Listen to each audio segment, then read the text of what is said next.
बड़ी खबर यह है कि भारत में बच्चों पर कोरोना वैक्सीन का ट्रायल अब शुरू हो चुका है। मंगलवार को पटना एम्स में बच्चों पर यह ट्रायल किया गया।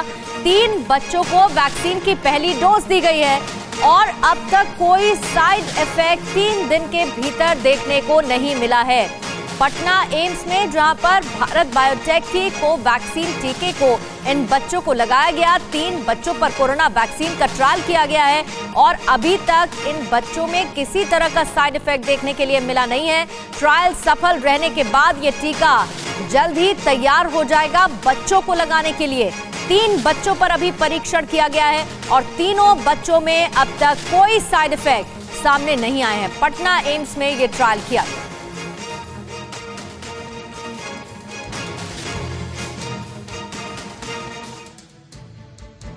तो बच्चों पर किए गए इस ट्रायल को लेकर पटना एम्स के कोविड प्रभारी डॉक्टर संजीव कुमार ने कुछ जानकारियां दी है। वो जानकारियां क्या है आपके साथ साझा करना उन्हें बहुत ज्यादा जरूरी है, इसीलिए की ग्राफिक के जरिए ये आप समझ लीजिए कि बच्चों पर जो वैक्सीन ट्रायल किया जा रहा है उसमें महत्वपूर्ण बात क्या है। एक, पटना एम्स में जिन बच्चों को टीके दिए गए उनकी उम्र एक 12 से 17 साल तक की रखी गई थी, यानी कि एज गैप 12 to 17 रहा। मेडिकल स्क्रीनिंग हुई और उसके बाद इन तीनों बच्चों पर यह ट्रायल किया गया। तीनों बच्चों को वैक्सीन की पहली डोज दी गई और अभी तक उनमें कोई साइड इफेक्ट देखने को नहीं मिला है। इन बच्चों को 28 दिन बाद कोवैक्सीन की दूसरी खुराक दी जाएगी। 28 दिन तक इन बच्चों की कंप्लीट मॉनिटरिंग होगी किसी तरह के साइड इफेक्ट के लिहाज से। बच्चों पर ट्रायल के लिए 3 आयु वर्ग चुने गए, यानी कि 2 से 5 साल, 6 से 12 साल और फिर 12 से 18 साल।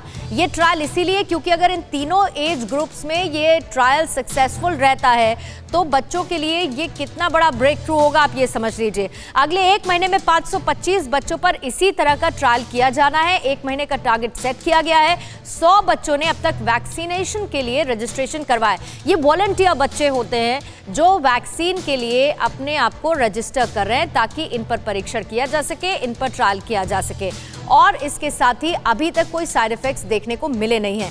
फिक्र आपकी, सोमवार से शुक्रवार रात 9 बजे सिर्फ TV9 भारतवर्ष पर।